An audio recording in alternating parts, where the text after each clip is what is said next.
Hello everyone. Today we will discuss a new topic under banking and insurance law. Today's topic is Banking Regulation Act 1949. We will discuss this particular act and we will see how many important provisions are there. The list of topics to be covered here is an overview of Banking Regulation Act 1949, then the applicability of this act. We will discuss the objectives of this particular act. We'll see some important provisions of the act and how the management is provided under this act. Let's start with an overview of Banking Regulation Act 1949. The Banking Regulation Act 1949 contains various provisions governing the commercial banks in India.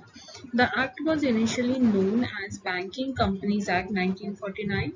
It was passed in 1949 to consolidate and amend the laws relating to banking companies. The Act was changed to Banking Regulation Act 1949 from 1st March 1966. The Act is a comprehensive piece of legislation aimed at the development of sound and balanced growth of banking business in the country. So we can see to govern all the commercial banks which were made by then was governed under this particular Act, Banking Regulation Act 1949. Applicability of the Act. It does not apply to primary agriculture credit societies, cooperative land, mortgage banks and any other cooperative society. So here cooperative societies are not under this purview. The Act was initially applicable to commercial banks only, but it was amended in 1966 to include cooperative banks in its ambit by adding section 56. The act extends to whole of India except Jammu and Kashmir. Let's discuss some objectives of this particular act. The objective of Banking Regulation Act 1949 is to provide specific legislation containing comprehensive provisions particularly to the business of banking in India, prevent such bank failures by prescribing minimum capital requirements, to ensure the balanced development of banking companies, to give powers to RBI to approve the appointment, reappointment and removal of the chairman, directors and officers of the banks, to safeguard the interest of the depositors, which is the prime most objective of this act, to facilitate strengthening the banking system of the country, one of the important objective of this act. Let's discuss some important provisions of this Act. As per Section 5 of the Act, which deals with certain important interpretations, some of them are as follows. Section 5, Clause C of Banking Regulation Act 1949 defines banking company as a company which transacts the business of banking in India. This company fulfills the state of affairs of being a company as given in Companies Act 1956. So, this particular section, Clause C, defines banking company. Banking company is a company which deals in the business of banking and it is applicable only in India. According to Section 5, Clause B of the Banking Regulation Act 1949, the term banking means the accepting for the purpose of lending or investment of deposits of money from the public, repayable on demand or otherwise, and withdrawal by check, draft, order, or otherwise. Here, the process of banking has been defined under this section. It says that when the public deposits its money and banks accept that particular money for the purpose of lending or investment, and that particular money is repayable on demand. So this whole process is known as banking. Forms of businesses allowed under this Act. Section 6 of the Act allows banking company to run certain forms of businesses which are as follows. First is lending, borrowing of money with or without security, issuing travelers check, buying and selling of foreign exchange notes, deposit vaults, collecting and transmitting of money and securities, buying bonds and other securities on the behalf of the customers. Another form is transacting and carrying on every kind of guarantee and indemnity business, selling, managing and realizing any property which comes in the possession of the bank in procedure of settlement of claims, executing and undertaking of trust, other works which are advancement of main purpose of the company or incidental, a form of business that is defined by the central government in its issued notification.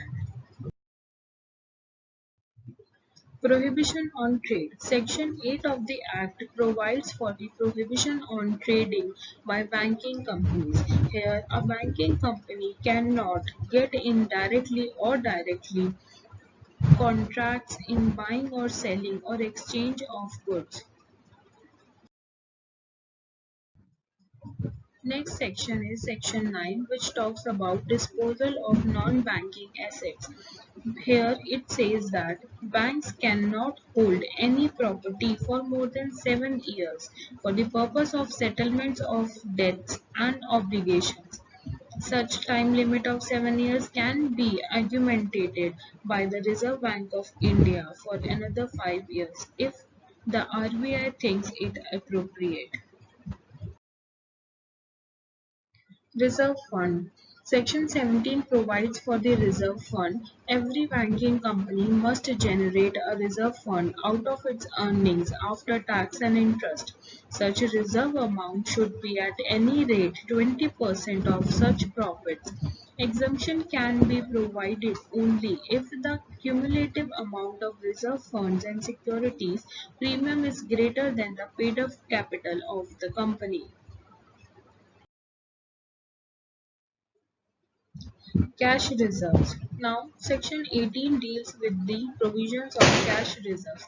At least 3% of the total demand and time liabilities should be kept as such as cash reserve or should be secured in current account with Reserve Bank of India. Liabilities will not compromise monies received from Reserve Bank of India, Exim Bank, Development Bank or any such other bank. Such amount should be deposited kept on last Friday of every second fortnight of every month. The return should be deposited before 20th day of every month, stating the particulars of amount deposited to Reserve Bank of India.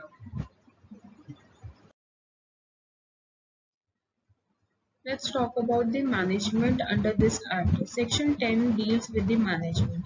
Section 10 clause E states that not less than 51% of the total number of members of the board of directors of a banking company shall consist of persons who have special knowledge or practical experience in one or more of the following fields. These fields are: first is accountancy, second is agriculture and rural economy, then banking, corporation, economics, finance, law or small scale industry.